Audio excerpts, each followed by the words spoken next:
시간이 되었으므로 다 같이 일어서서 찬송하며 주일 예배를 드리겠습니다.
하나님 감사합니다. 죄와 허물로 어둠 가운데 지옥문을 향해 달려가던 우리들을 불쌍히 여기사 하나님의 독생자를 십자가에서 죽여 죽이시고 또 3일 만에 부활하심으로 우리의 모든 죄를 사하여 주시고 부활의 산소망을 주심을 진심으로 감사드립니다. 아멘.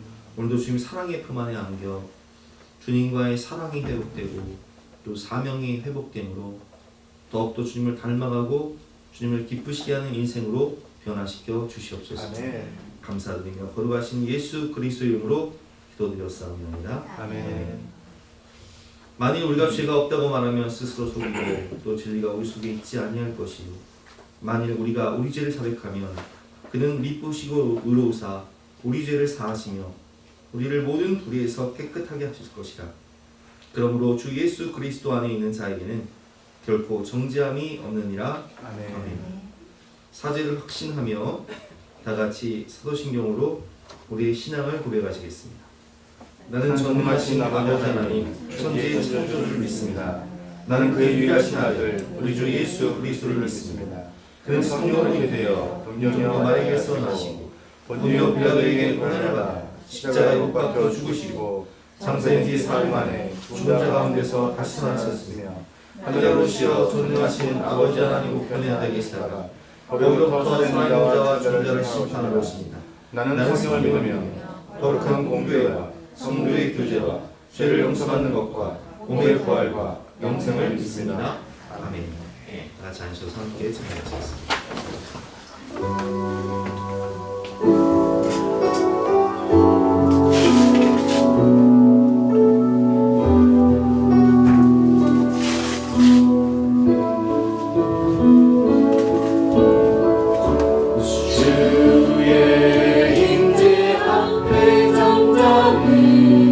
주여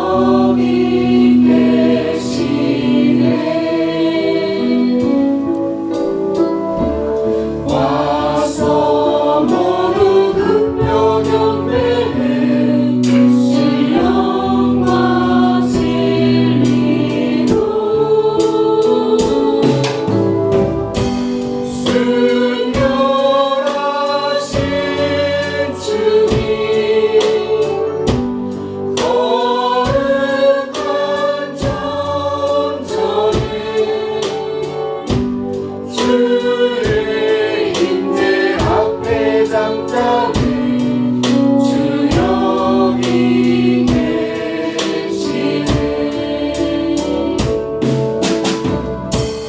주의 영광 앞에 잠잠히 주의 빛 비치네.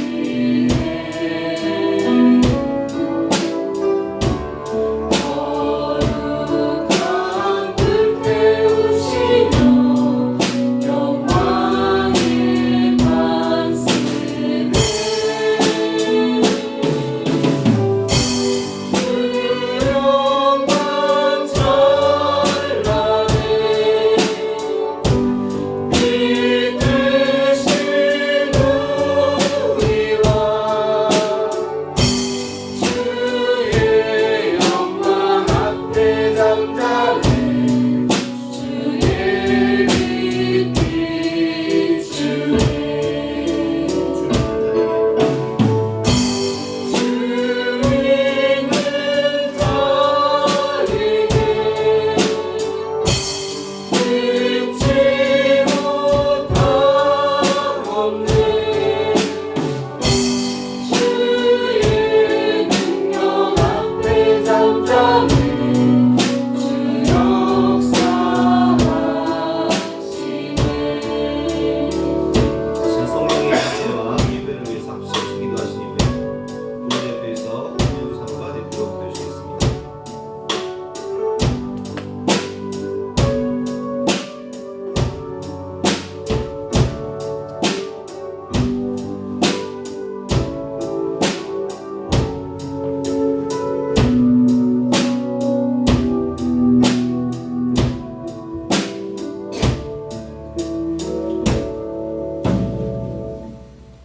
우리의 힘과 능력이 되어 주시는 하나님 아버지, 지난 한 주일 동안에도 사랑과 은혜로 보호하여 주시고 인도하여 주셨음을 감사드립니다. 우리를 사랑하사 우리 죄를 속하기 위하여 화목제물로 그 아들을 보내주신 아버지의 사랑에 감사드립니다. 아멘. 주님께서 사망 권세를 이기심으로 우리에게는 두려움을 이기는 평강이 생겼고 하늘에 소망을 두며 이 땅에서 이 많은 하늘나라의 삶을 살게 하심 또한 감사드립니다. 승리하신 주님께서 그의 생명을 우리에게 주심으로 우리가 그 안에 거하고 주님이 우리 안에 거하실 줄을 믿습니다. 아멘. 부활하신 주님과 날마다 영적인 교제를 나누기에 부족함이 없게 하시고 이 생의 안목과 정욕에 이끌려 방황하는 인생으로 사는 것이 아니라 능력의 주님께 매어 사는 복된 인생들이 되게 하여 주세요. 저희 교회도 사망 권세를 이기신 부활의 주님을 높여드리고 온전히 주님의 영광을 드러내는 교회가 되기를 원합니다. 주님의 영광 중에 재림하시는 그날까지 주님의 몸된 교회로서 주님을 나타내기에 부족함이 없는 교회가 되게 하시고 신앙의 수고가 늘 동반됨으로써 구원의 기쁜 소식을 전파하는 데 부족함이 없는 교회가 되게 하여 주세요. 아멘. 주님의 교회를 온전케 하기 위하여 세워진 직분자들과 기관들이 있습니다. 각 기관마다 더욱 축복하셔서 주님의 영광을 드러내기에 부족함 없이 쓰임받게 하시고 항상 충성과 봉사가 넘쳐나는 기관들 되게 하여 주세요. 아직도 형제와 이웃 중에 주님을 영접하지 못하고 죄악 속에서 헤매는 영혼들이 있습니다. 그들의 영혼을 불쌍히 여기셔서 주님을 알 수 있는 지혜를 주시고 죄악된 삶을 청산하고 두 손 들고 주님께로 돌아올 수 있도록 은혜를 베풀어 주세요. 땅끝까지 이르러 내 증인이 되라는 말씀 따라 살아가시는 선교사님을 위해 기도합니다. 특별히 인도 판가지 목사님이 사역하시는 하마리 교회에 성령의 기름 부으심으로 예배당에 차고 넘치도록 영혼들을 보내주시니 감사드립니다. 간구하오니 예배드리기에 부족함이 없는 시설과 넓은 성전, 일꾼들을 보내주시고 목사님, 사모님, 자녀들의 영육의 건강 또한 지켜주세요.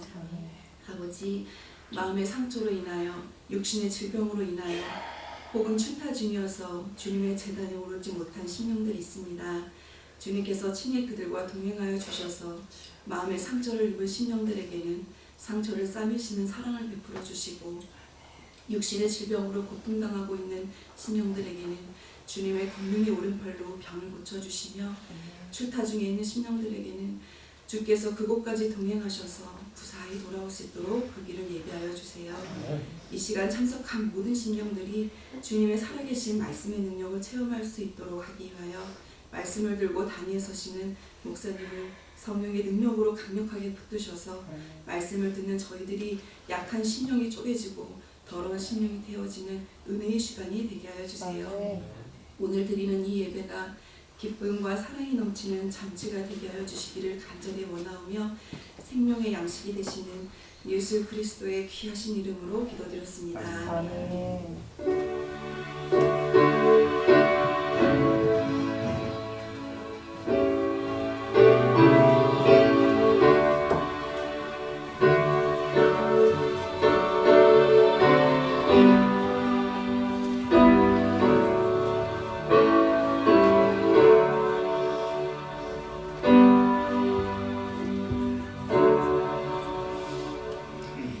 반갑습니다. 오늘도 주님 사랑하는 마음으로 주님 전에 오신 여러분들을 주님의 이름으로 환영하고 축복합니다. 오늘 부서별 모임 1시에 부서별 모이고요. 이번 주 화요일날 하매노예가 있습니다. 성스러운 노예가 될 수 있도록 기도해 주시기 바랍니다. 여성 목장 모임 금요일 9시에 모이도록 하겠습니다. 오늘 주신 하나님 말씀은 마태복음 28장 1절부터 20절까지 말씀인데요. 신약성경 52면입니다. 신약성경 52면 마태복음 28장 1절부터 20절까지 말씀을 영상을 통해서 함께 듣도록 하겠습니다. 안식일이 다 지나고 안식 후 첫날이 되려는 새벽에 막달라 마리아와 다른 마리아가 무덤을 보려고 갔더니 큰 지진이 나며 주의 천사가 하늘로부터 내려와 돌을 굴려내고 그 위에 앉았는데 그 형상이 번개 같고 그 옷은 눈같이 희건을 지키던 자들이 그를 무서워하여 떨며 죽은 사람과 같이 되었더라. 천사가 여자들에게 말하여 이르되 너희는 무서워하지 말라. 십자가에 못 박히신 예수를 너희가 찾는 줄을 내가 아노라. 그가 여기 계시지 않고 그가 말씀하시던 대로 살아나셨느니라. 와서 그가 누우셨던 곳을 보라. 또 빨리 가서 그의 제자들에게 이르되 그가 죽은 자 가운데서 살아나셨고 너희보다 먼저 갈릴리로 가시나니 거기서 너희가 배우리라 하라. 보라, 내가 너희에게 일렀느니라. 그 여자들이 무서움과 큰 기쁨으로 빨리 무덤을 떠나 제자들에게 알리려고 다름질할세 예수께서 그들을 만나 이르시되 평안하냐? 여자들이 나아가 그 발을 붙잡고 경배하니 무서워하지 말라. 가서 내 형제들에게 갈릴리로 가라 하라. 거기서 나를 보리라. 여자들이 갈 때 경비병 중 몇이 성에 들어가 모든 된 일을 대제사장들에게 알리니 그들이 장로들과 함께 모여 의논하고 군인들에게 돈을 많이 주며 너희는 말하기를 그의 제자들이 밤에 와서 우리가 잘 때 그를 도둑질하여 갔다 하라. 만일 이 말이 총독에게 들리면 우리가 권하여 너희로 근심하지 않게 하리라. 군인들이 돈을 받고 가르친 대로 하였으니 이 말이 오늘날까지 유대인 가운데 두루 퍼지니라. 11 제자가 갈릴리에 가서 예수께서 지시하신 산에 이르러 예수를 배웠고 경배하나 아직도 의심하는 사람들이 있더라. 예수께서 나와 말씀하여 이르시되 하늘과 땅의 모든 권세를 내게 주셨으니 그러므로 너희는 가서 모든 민족을 제자로 삼아 아버지와 아들과 성령의 이름으로 세례를 베풀고 내가 너희에게 분부한 모든 것을 가르쳐 지키게 하라. 볼지어다 내가 세상 끝날까지 너희와 항상 함께 있으리라. 오늘 제목은 거기서 나를 보리라 라는 제목으로 본 말씀 의지해서 함께 은혜를 나누도록 하겠습니다.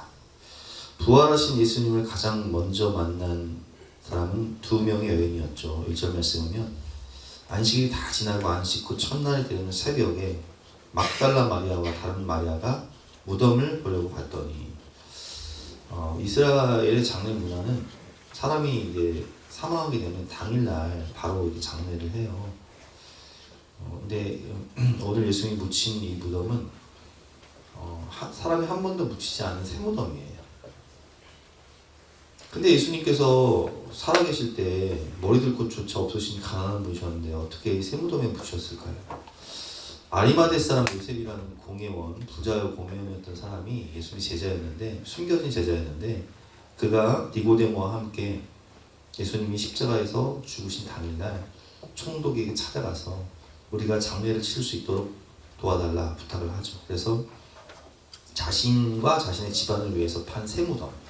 그러니까 이 무덤도 우리나라도 이제 무덤이 수준이 있잖아요. 그래서 있는 사람들은 땅을 사가지고 막 그 집안 대대로 이렇게 이 선산에다가 멋진 무덤을 이렇게 만들어 놓는 것처럼 아리마대 요셉도 부자였기 때문에 자기를 위해서 판 세무덤이라는 것은 동굴을 만든 거예요. 바위를 깎아서 그 안에 동굴을 만들어서 그 구조가 이중으로 되어 있는데 그 먼저 이제 동굴 안 깊은 쪽이 있고 그 바깥쪽이 있는데 바깥쪽에다가 시신을 사망한 시신을 눕혀놔요. 그러면 그 시신이 썩잖아요.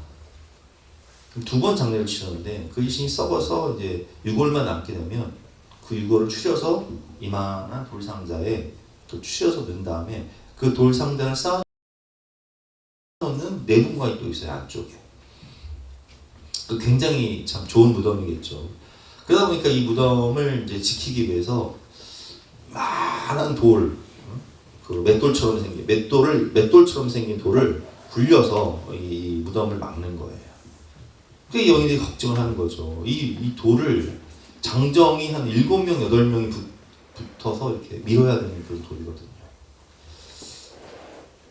근데 예수님 무덤에 도착해 보니까 2절 말씀에 큰 지진이 나며 주의 천사가 하늘부터 내려와 돌을 굴려내고 그 위에 앉아있는 거예요. 그러니까 얼마나 놀랐겠어요. 아니 그 돌이 막 돌문이 열려져 있는데 천사가 하늘로부터 내려와 그 위에 앉아 있는 거예요. 그 형상이 번개 같고 그 옷은 눈같이 희건을 지키던 로마 군병들이 그를 무서워 떨며 죽은 사람과 같이 한쪽에 있는 거예요. 쓰러져 있는 거예요. 그때 천사가 여자들에게 이렇게 말합니다. 이르되 너희는 무서워하지 말라. 십자가에 못 박히신 예수를 너희가 찾는 줄을 내가 아노라. 그가 여기 계시지 않고 이 무덤 안에 계시지 않고 그가 말씀하신 대로 살아나셨느니라. 와서 그가 누우셨던 곳을 보라. 들어가 보니까 정말 예수님이 안 계시는 거예요. 시신이 안 보이는 거예요. 그리고 7절 말씀에 천사는 이렇게 말합니다. 또 빨리 가서 그의 제자들에게 이르되 그가 죽은 자 가운데서 살아나셨고 너희보다 먼저 갈릴리로 가시나니 거기서 너희가 배우리라 하라.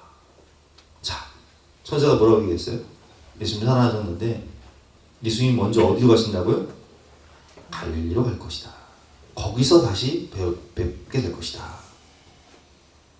그래서 여인들이 8절 말씀에 보니까 무서움과 큰 기쁨으로 빨리 무덤을 떠나 이 소식을, 예수님 부활한 이 소식을 제자들에게 알리려고 막 달려가는데 세상에 웬일이에요.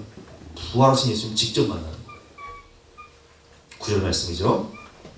예수께서 그들을 만나 이르시되 평안하냐 하시거늘 여자들이 나아가 그 발을 붙잡고 경배하니 이에 예수께서 이르시되 무서워하지 말라. 가서 내 형제들에게 갈릴리로 가라. 거기서 나를 보리라 하시니라.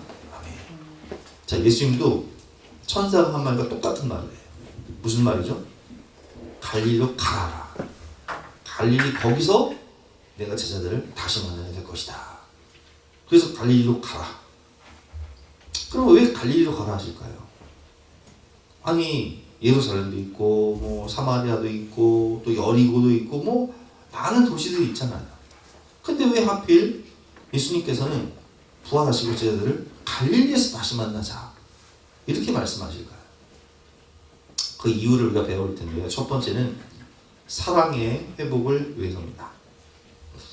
우리가 살면서 우리는 어떤 장소를 가면 누군가가 생각나는 그런 특별한 장소가 있습니다. 사랑하는 사람을 처음 만난 장소, 그리고 그 사람과 함께한 많은 추억이 생각나는 그런 장소가 있죠. 저는 제 그 태어난 곳이요 경기도 광명시예요. 제가 제 인생을 외곽순환 인생이라고 하잖아요. 외곽순환. 광명시에서 태어났다가 과천시 살다가 남양주 왔다가 의정부 갔다가 파주 그리고 다시 남양주. 외곽순환 인생이 제 인생이. 제가 태어난 동네가 광명시인데 제가 어렸을 때 광명시 그 근혜네 집이라고 그 딸 이름이 근혜였어요. 근혜네 집. 옛날 그 집 구조를 보면 방 한 칸에 부엌, 마궁이 있는 부엌이 있고 또 그 방 위에 다락이 있었어요. 그 마당에 수도가가 있고 저는 그 집이 아직도 기억이 나요. 3살, 4살 때 살던 그 집이 기억이 나요. 그런 다락방 위에 올라가서 그 창문이 이렇게 여는 창문이 있어요. 이렇게 중간에 철이 있어서 이렇게 여는 창문. 그 위에 올라가서 누나랑 엄마가 빨래하는 모습을 보던 그런 추억이 있고요. 그러다가 이제 우리 집이 이제 그네 집이 홍수가 나면서 물에 잠겨버렸어요. 그래서 우리 아버지 어머니가 이 대출을 받아서 집을 사신 거예요. 2층 집을 사신 거예요. 그래서 2층은 세를 내주고 1층에 이제 살았는데 몇 년 전에 가보니까 그 집 그대로 있는 거예요. 참. 그 집에서 우리 아버지가 그 소니 전축, 옛날에 그 소니 전축은 되게 비싼 거거든요. 그 소니 전축을 사가지고 레코드판을 팝송을 막 뭐 영어도 잘 못하시는 분이 팝송을 왜냐면 팝송이 고급스럽잖아요. 들어보면 기가 막히거든요. 그래서 팝송을 막 크게 틀어놓고 저를 이제 아버지 발 위에 제 발을 이렇게 딱 올려놓고 같이 춤을 추는 거예요. 그랬던 그 집. 그 집이 아직도 있더라고요. 그래서 저는 광명시를 가끔 가요. 제가 어렸을 때 다니던 제 인생 처음 나갔던 그 개봉교회도 한번 가보고 또 그 동네도 거닐어 보고 그리고 제가 어렸을 때 사 먹던 짜장면집 그 짜장면집이 지금도 있더라고요. 몇 년 전에 갔는데 어머니하고 누나하고 갔는데 그 짜장면집이 그대로 있어서 그 짜장면집에 가서 짜장 먹고 우리 애들한테 저희가 아빠가 살던 집이었다 이렇게 보여주고 그런 기억이 나는데 그런 장소가 있어요. 저는 우리 사모를 중매로 만났는데 교회 그 아동 부장집사님이 소개해 주셔가지고 중매로 처음 만나서 석계역에서 만나가지고 처음 데이트를 어디로 갔냐면은 광릉내 수목원 그 후문 쪽에 가면 다리가 하나 있어요. 제가 그래서 여성 목장들 식구들하고 가끔 광릉내 수목원 그 둘레길을 걷다 보면 그 다리가 나오는데 저기가 바로 우리 사모 처음 만나서 돗자리 펴놓고 데이트했던 곳이라고. 제가 그때 왜 그랬는지 모르겠어요. 세상에 무슨 데이트를 돗자리 펴놓고 해. 그잖아요. 돗자리 펴놓고 거기서 얘기하다가 2시간 얘기하다가 식사도요 좀 이렇게 쓰는 거를 갔어야 되는데 갈비탕집 가가지고 갈비탕 사줬어요 제가. 그렇게 참 개념이 없었어요. 근데 거기 가면은 우리 사모를 처음 만났던 그때가 이렇게 생각이 나요. 그러다가 이제 결혼을 해서 제가 신혼집을 퇴계원 오래된 빌라를 하나 전세에 얻어서 살다가 그 빛가성교회 앞에 가면 병원이 있어요. 그 빛가성교회에서 인수한 병원인데 그때는 이게 산부인과여가지고 거기서 이제 진경을 낳고 진경을 낳다 보니까 이제 산후조리를 해야 되니까 처가댁 양주인데 그 양주 처가댁으로 들어간 거예요. 그래서 이제 아기를 장모님이 또 작년에 많이 봐주셨는데 거기 가면 무슨 생각이 나냐면 제가 지난주에 양주에 친구가 있어가지고 친구 목사님이 있어가지고 그 교회 이제 도아리 교회 우리 교회 도서관 공사해준 이종 목사님이 양주에 목회하시거든요. 그래서 그 목사님 만나러 갔다가 양주를 갔는데 양주 살 때 생각이 나는 거예요. 양주 살 때 우리 진경이 어릴 때 장모님이 애기를 봐주시면 우리가 가끔씩 산책을 나갔어요. 저녁에 산책을 나가면 내가 우리 사모한테 내가 업어줄게 일로 와 그러면 우리 사모가 저한테 그래요. 안 돼. 내가 당신 업어줄게. 그래 그럼 나 업어 그러면 진짜 업어줘요 나를. 그래서 우리 사모가 저를 업고 다니던 그 골목 생각이 납니다.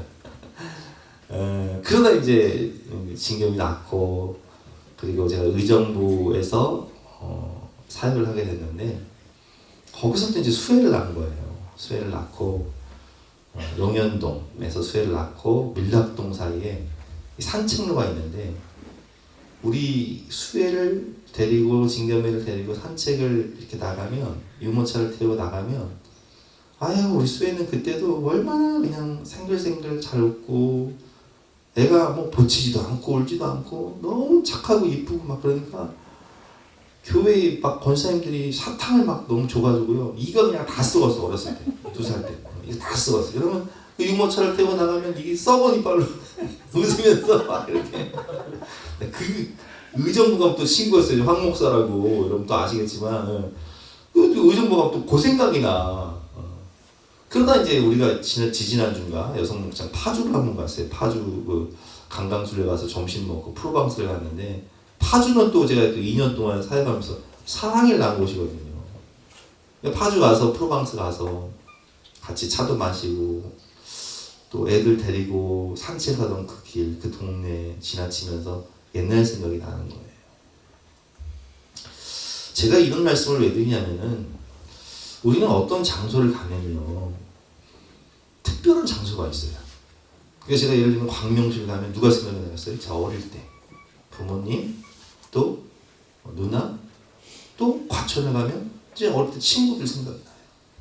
그리고 의정부를 가면 수요 어릴 때 생각이 나요. 또 파주를 가면 사랑이 낳고 애들 데리고 산책하던 그 금촌역 가던 그 중앙로 산책길 거기가 또 생각이 나고 이런 특별한 장소가 있어요. 그 장소를 가면 그 사람이 생각나는 그 사람과 처음 만나고 또 함께 했던 추억이 묻어있는 장소가 있단 말이에요. 그러면 여러분 오늘 본문에 나오는 이 제자들이 12명의 제자들이 대부분 어디 출신이에요? 가룟 유다 빼놓고는 다 갈릴리 출신이에요. 그럼 예수님 처음 만난 곳이 어딜까요? 바로 갈릴리 바다예요. 그리고 예수님과 3년, 공생의 3년을 제자들이 함께 했는데 주로 활동하던 지역이 어딘지 아세요? 바로 갈릴리예요. 제자들과 주님이 처음 만났던 장소 그리고 함께 했던 장소 그래서 갈릴리 호수를 성경에서는 뭐 게네사렛 호수 또 뭐 디베랴 바닷가 이렇게 표현하는데 사실 갈릴리는 뭐 크지 않은 호수인데 왜 바다라고 표현하냐면 우리 아버지가 언젠가는 그런 얘기를 하시더라고요. 저희 아버지 고향은 안성인데 안성 이제 마둔이라는 곳인데 그곳에 마둔 저수지가 있어요. 저수지가 있는데 어렸을 때 한 번도 바다를 본 적이 없었기 때문에 저수지가 바다인 줄 아셨다고 그러시더라고요. 왜냐면 어린 눈에는 그게 바다처럼 커 보이거든요. 그러니까 이 유대인들도요 바다를 한 번도 보지 못한 사람들은 갈릴리 호수를 보면 바다처럼 느껴지기 때문에 바다라고 표현하는 거예요. 호수인데 바다라고 표현하는 거예요. 이해가 되시죠? 그래서 갈릴리 바다라고 표현하기도 하고 갈릴리 호수라고도 표현하는 거예요. 어쨌든 이곳은 제자들이 주님과의 첫 만남을 가졌던 장소입니다. 누가복음 5장을 보면 알 수 있죠. 5장 1절 우리가 몰려와서 하나님의 말씀을 들을 때 예수는 게네사렛 호숫가에 섰어요. 여기서 게네사렛 호수는 바로 갈릴리 호수를 의미하는 거죠. 호숫가에 배 두 척이 있는 것을 보시니 어부들은 배에서 나와서 그물을 씻는지라. 예수께서 한 배에 오르시니 그 배는 베드로 시몬의 배라. 육지에서 조금 떼기를 청하시고 앉으사 배에서 무리를 가르치시되 사람들이 너무 많다 보니까 예수님께서 이 베드로의 배를 타시고 육지에서 좀 나가달라고 요청을 하신 거예요. 그리고 거기서 설교를 하신 거예요. 근데 그 설교는 사실 누구를 위한 설교냐면은 대중들을 위한 설교이기도 하지만 베드로를 위한 설교였어요. 베드로가 그 설교를 들으면서 아주 깊은 감명을 받거든요. 그리고 설교를 마치시고 4절 말씀에 시몬에게 이르시되 깊은 데로 가서 그물을 내려 고기를 잡으라 말씀하시죠. 근데 시몬은 사실 밤새도록 작업을 했지만 얻은 것이 없는 그래서 너무나 피곤해서 빨리 정리하고 들어가서 쉬고 싶은 마음이 가지고 있어요. 그래서 5절 말씀에 보면 시몬이 이렇게 대답하죠. 이르되 선생님 우리들이 밤이 새도록 수고했을 때 잡은 것이 없지만은 말씀에 의지하여 내가 그물을 내리리다 하고 순종을 해서 그물을 내리는데 세상에 웬일입니까? 베드로는 갈릴리 어부로서 이 배가 있었다는 것은요, 그만큼 갈릴리 어부로서 갈릴리 바다에서 잔뼈가 굵은 베테랑 어부였다는 거예요. 아무나 배를 사지 않잖아요. 전문가였다는 거예요.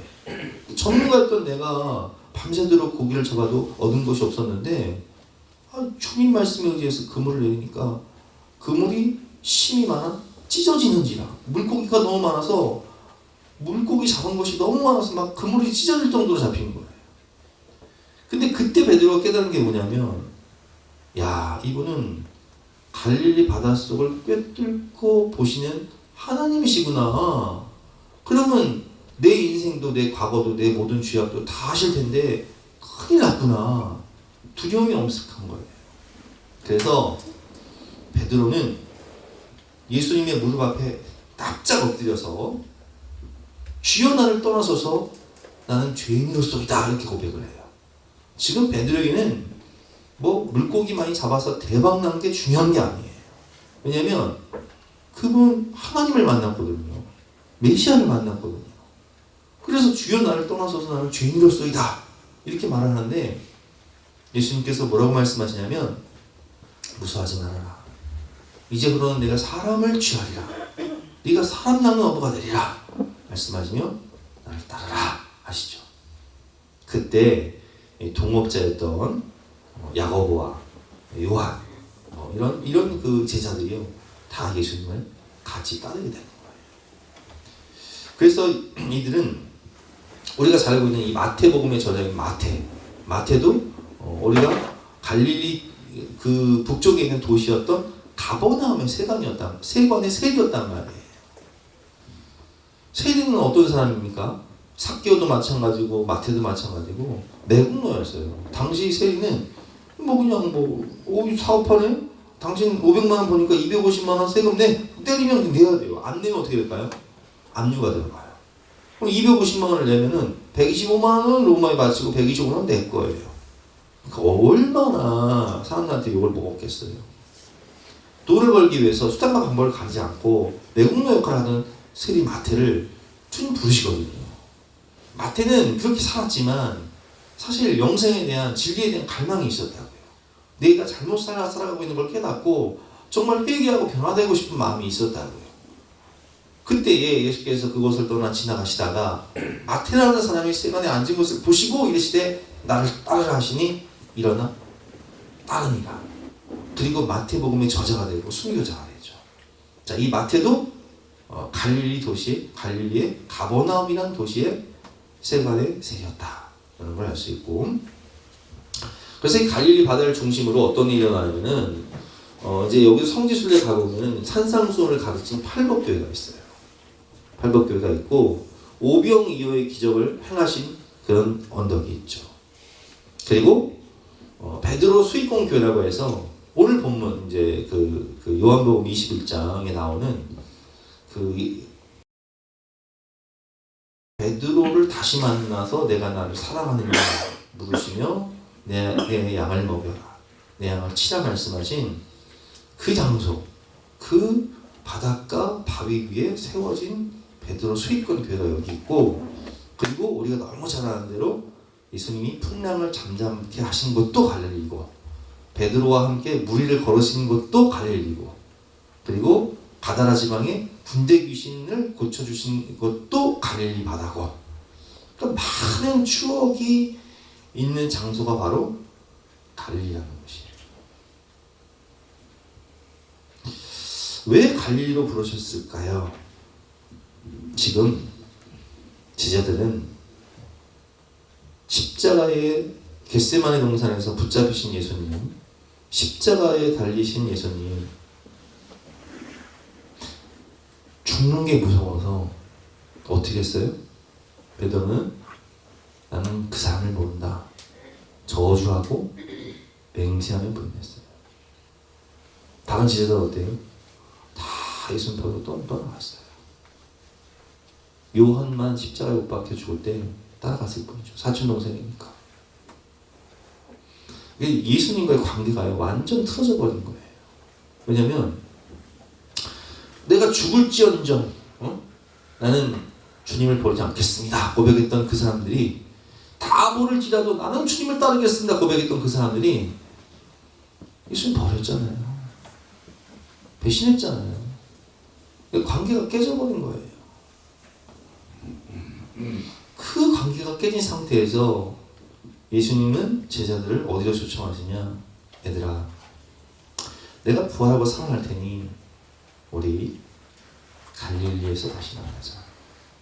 내가 너희를 처음 만났던, 그리고 함께 사랑하고 많은 추억이 생각나는 아름다운 곳, 너와 내가 함께 했던 가장 깊은 사랑을 나눴던 그 장소에서 다시 만나자. 초청하신 이유는 예수님은 그들에게 다시금 사랑을 회복시켜 주시기 위함이에요. 그래서 우리 때론 우리가 인생을 살면서 부부관계에도 사랑이 식을 수 있고, 또 부모 자식 관계에도 사랑이 식을 수 있고, 또 친구 관계에도 우정이 식을 수 있잖아요. 그럼 그 관계를 회복하고 싶으면 그럼 어디서 만나야 되는 줄 아세요? 그 사람을 처음 만났던 장소, 그 사람과 가장 아름다운 추억이 생각나는 그 장소에서. 예를 들면 우리가 아이들을 키우면서 사춘기 아이들이 너무 속을 삭여. 그러면 어디를 가야 되냐? 아이와 함께 가장 아름다운 추억이 묻어있는 장소, 거기를 가서 사랑을 회복해야 돼요. 사랑이 회복돼야 사명을 이어갈 수 있는 거예요. 근데 주님은 갈릴리에서 제자들을 다시 만나서 뭘 하시냐? 사랑을 회복시켜 주시는 거예요. 그것이 요한복음 21장에 보면 나와 있죠. 우리는 너무나 연약한 인간입니다. 허물이 많은 인간이기에 우리는 하나님께 잘하고 싶고 예수님께 잘하고 싶은데 베드로처럼 제자들처럼 결심도 하는데 또 죄를 짓고 또 부인하고 그래서 찬송가도 나온다. 우리는 주님을 늘 배반하나. 우리는 주님을 늘 배반해요. 그 습관적인 죄를 버리지 못하고 또 주님 마음을 아프게 하고 또 내 욕심 따라 욕망 따라 살아가고 그렇게 넘어지고 자빠지는 존재들이 바로 우리예요. 제자들도 마찬가지였습니다. 꿈을 잃은 제자들.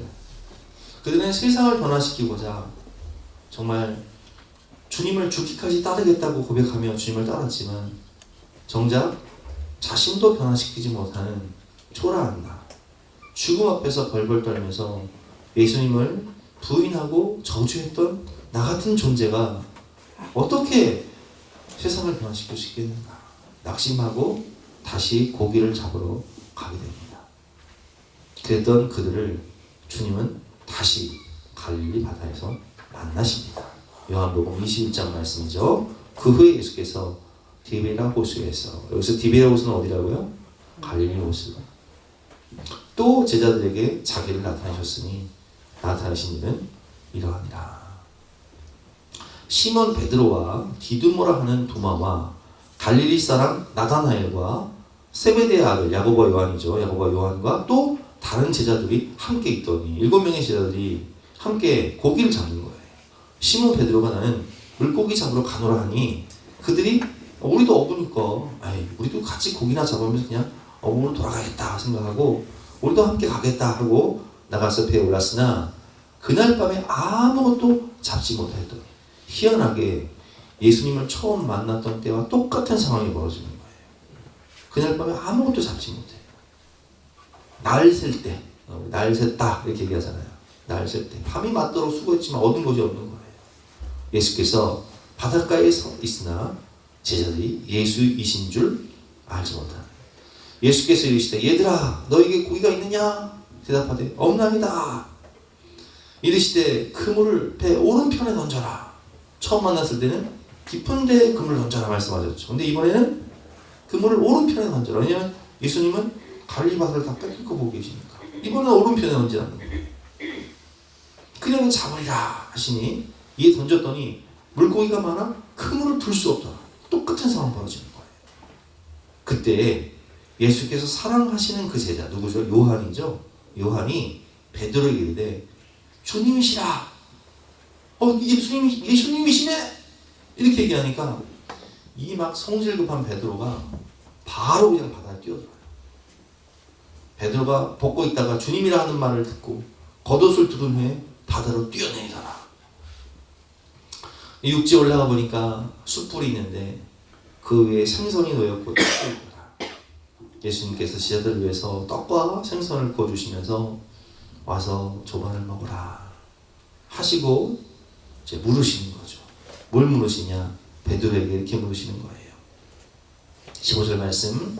그들이 조반 먹은 후에 예수께서 시몬 베드로에게 이르시되 요한의 아들 시몬아 내가 이 사람들보다 나를 더 사랑하느냐? 베드로야 너 나 사랑하니? 너 이 사람들보다 나를 더 사랑하니? 뭘 확인하시는 거예요? 사랑을 확인하시는 거예요. 너 나 사랑해? 당신 나 사랑해? 얘들아 나 사랑하니? 우리가 사랑하는 사람에게 사랑을 확인하듯이 그 마음, 잃어버렸던 처음 사랑, 초심, 그걸 확인하시는 거예요. 왜 세 번 물으실까요? 베드로가 예수님 몇 번 부인했어요? 3번 부인했기 때문에 3번 사랑을 고백하게 하심으로 그 베드로의 모든 허물을 덮어주시는 거예요. 죄책감, 정죄감, 자괴감을 사랑으로 덮어주시는 거예요. 내 어린 양을 먹이라. 내 양을 치라. 내 양을 먹여라. 이렇게 사랑을 회복시켜 주십니다.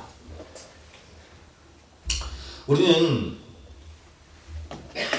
내가 주님을 처음 만난 곳, 그래서 주님 앞에 회개하며 주님의 그 피 묻은 손으로 나를 만져주시며 내 죄를 용서해 주셨던 죄사함의 은총이 있는 곳, 감격의 눈물과 사랑의 고백이 있었던 그곳, 그 갈릴리로 가서 그 처음 사랑과 처음 마음, 그때 주님과의 그 뜨거운 사랑의 관계 회복을 주님은 간절히 원하시는 거예요.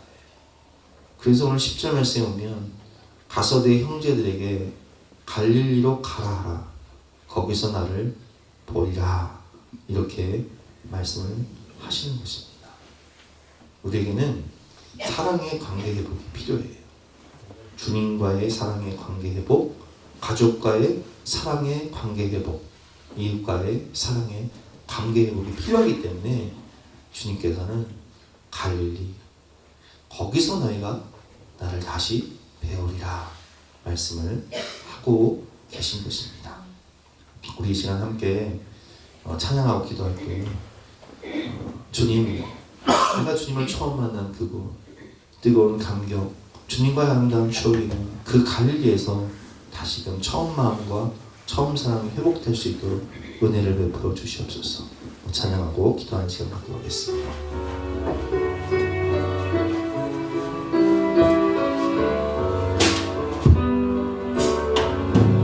갈릴리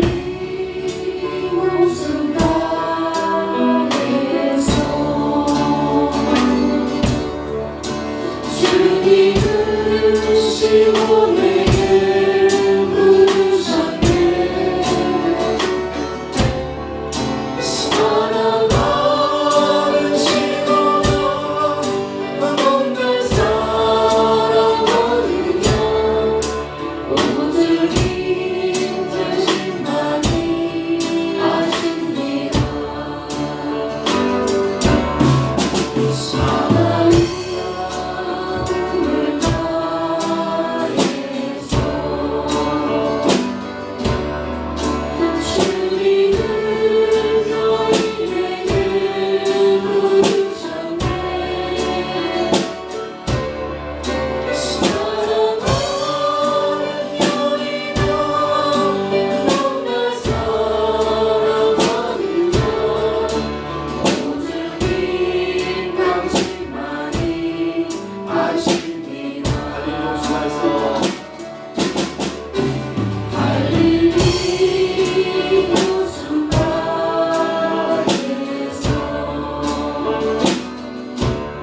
번째로 주님께서는 갈릴리로 우리를 부르신 이유는 사명의 회복이죠.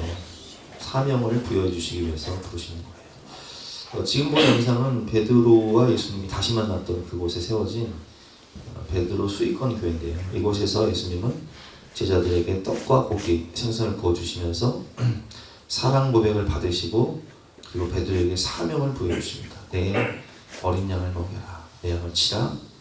내 양을 먹여라.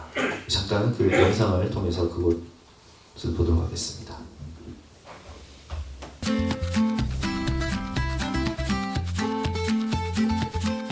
이 갈릴리 호숫가를 달리면 굉장히 기분이 좋아요. 네. 어느 곳에서든지 탁 트인 갈릴리를 볼 수 있고 갈릴리 호숫가를 우선 먼저 지나서, 네. 찾은 곳은 네. 베드로 수익권 교회. 네. 이 베드로 수익권 교회가 어떤 뜻인가요?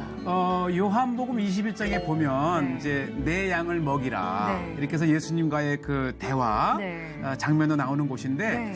어쨌든 예수님이 이렇게 이제 그 부활하신 후에 실망한 제자들이 자기 원 직업으로 돌아와서 네. 실망해 있는 제자들을 만나시고 고기를 잡고 네. 조반을 잡수시고 네. 이 땅의 사역을 위임하신 곳인데 그렇군요. 네 그래서 이 네. 교회 안으로 들어가게 되면 네. 이제 예수님께서 던지락 한 쪽으로 그물을 던져서 잡은 고기를 멘사 크리스티 주의 식탁 주의 식탁. 그 잡은 고기를 네. 이 바위 위에서 이렇게 올리네. 구워 드시면서 네.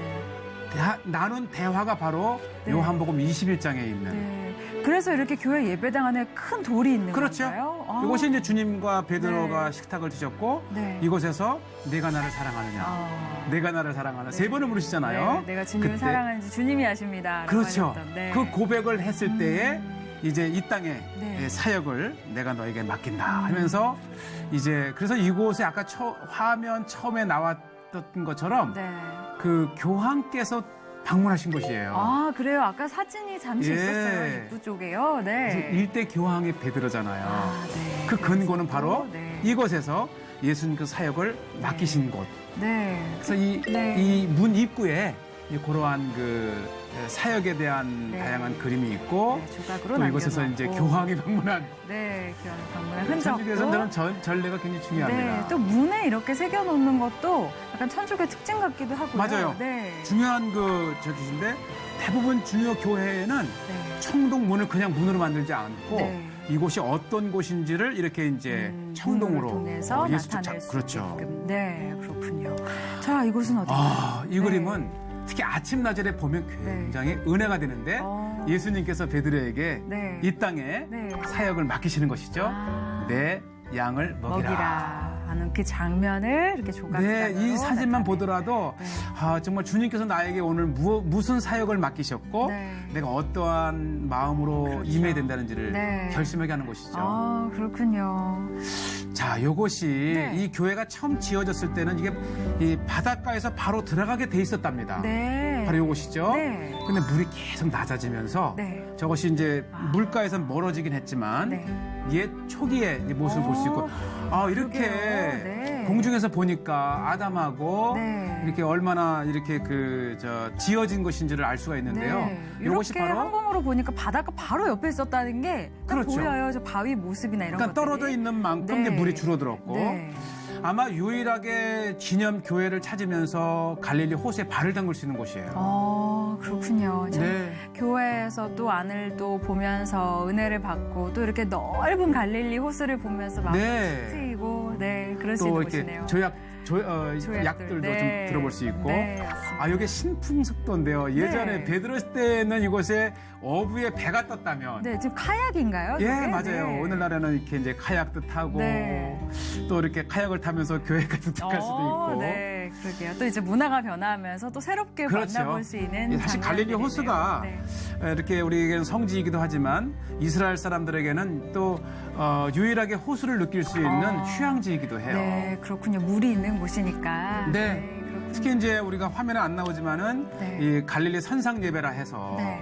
예수님 때 그 제자들과 함께 했던 것처럼 네. 배를 타고 이제 호숫가로 나가서 네. 이제 찬양도 하고 예배도 드리죠. 네. 회복돼야 사명이 회복될 수 있는 거예요.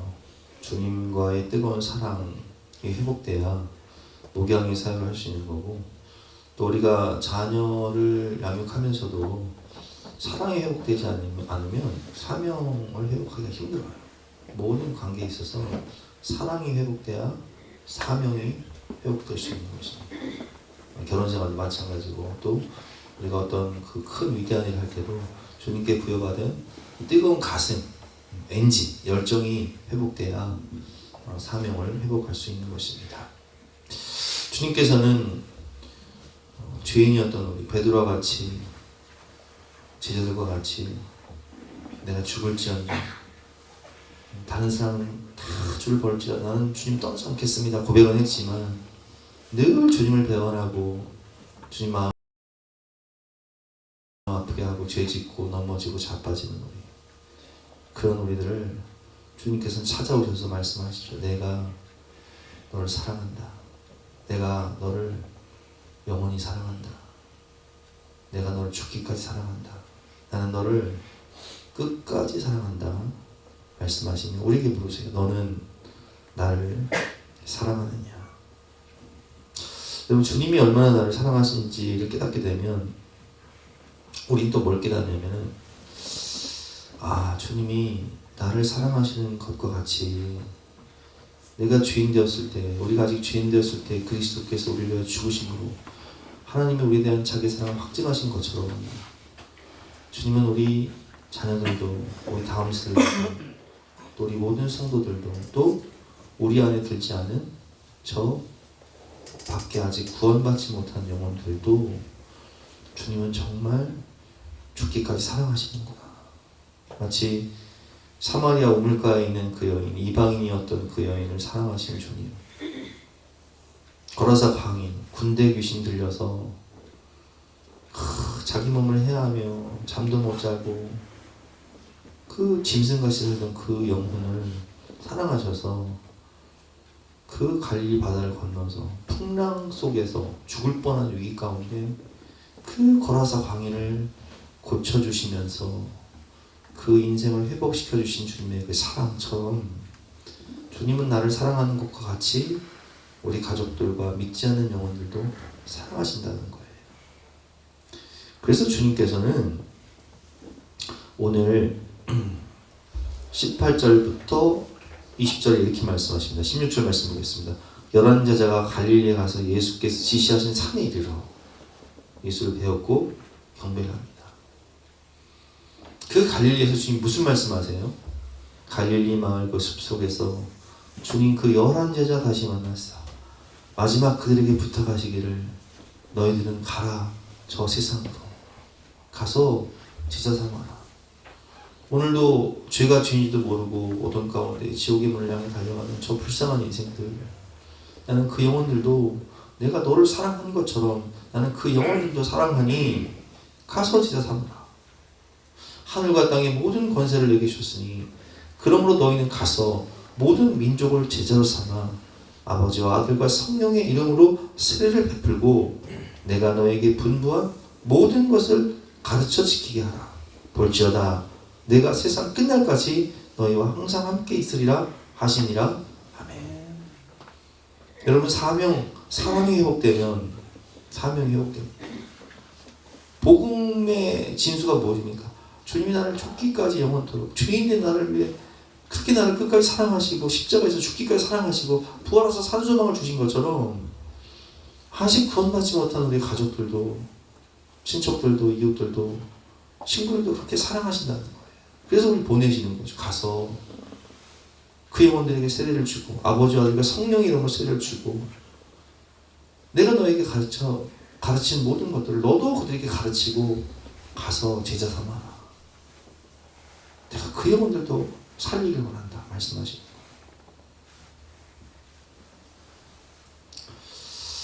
사랑이 회복되면 사명이 회복됩니다. 적용 질문입니다. 내가 주님을 처음 만나고 뜨거운 마음으로 함께 했던 나의 갈릴리, 그곳은 어디인가요? 내 삶에서 회복되어야 할 사명의 자리, 사랑이 회복됨으로 사명이 회복되어야 되는데 그 사명은 무엇인가요?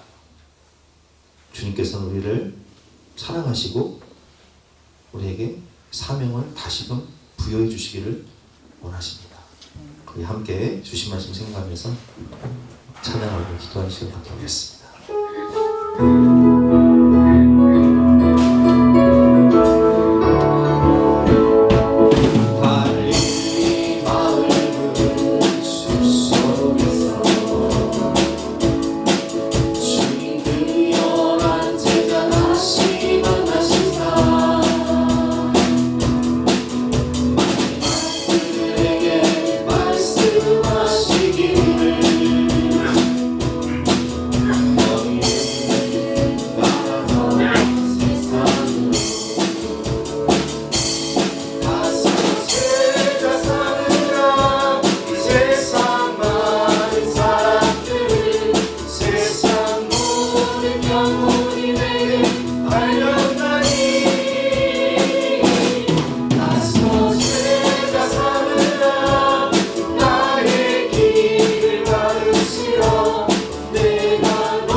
다 같이 이어서 결단 찬송 171장 함께 찬송하시겠습니다.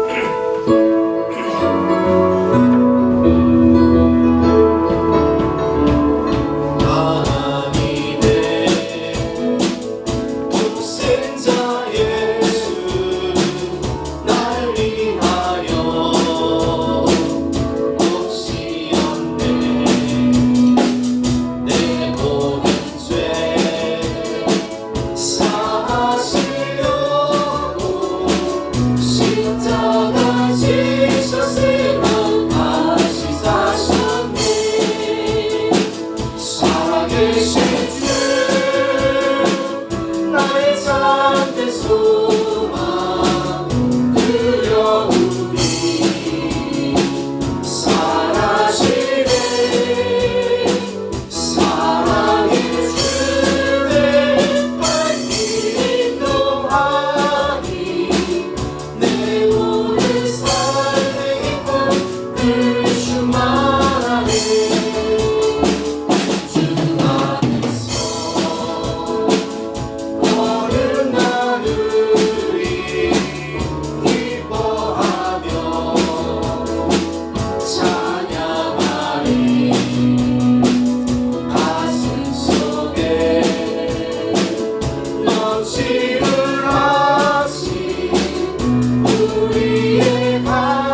주님 감사합니다. 오늘도 우리를 갈릴리에서 다시 만나 주셔서 그 처음 사랑 그리고 주님과의 아름다운 추억을 다시 생각나게 하시고 주님께 받은 사랑을 가지고 또한 사명을 완수할 수 있는 하늘의 놀라운 은혜를 넘치도록 부어주시니 감사합니다.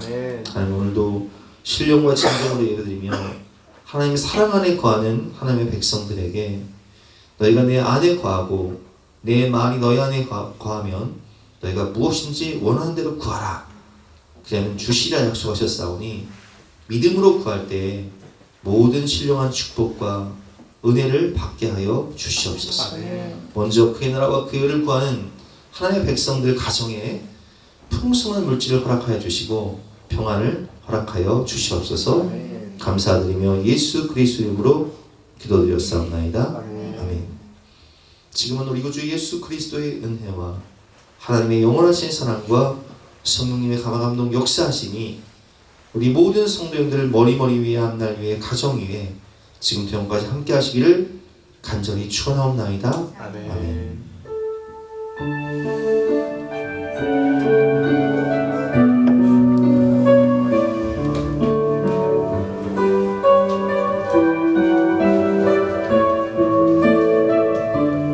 온 세상이 아름답게 피어오르고 기쁨이 가득한 이 봄날에 그대의 손에는 장미꽃보다 사랑의 주님 마음 주고 싶어. 따스한 햇살보다 사랑을 잊고 춤추며 속삭이는 이 봄날에 그대의 가슴에 짙은 꽃보다 진실한 나의 노래 부르고 싶어.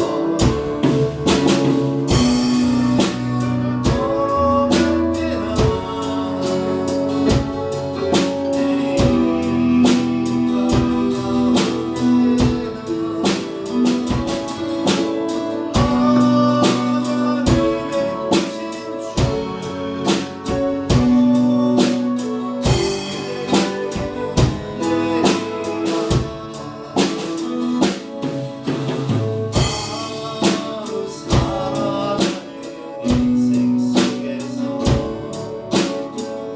꽃처럼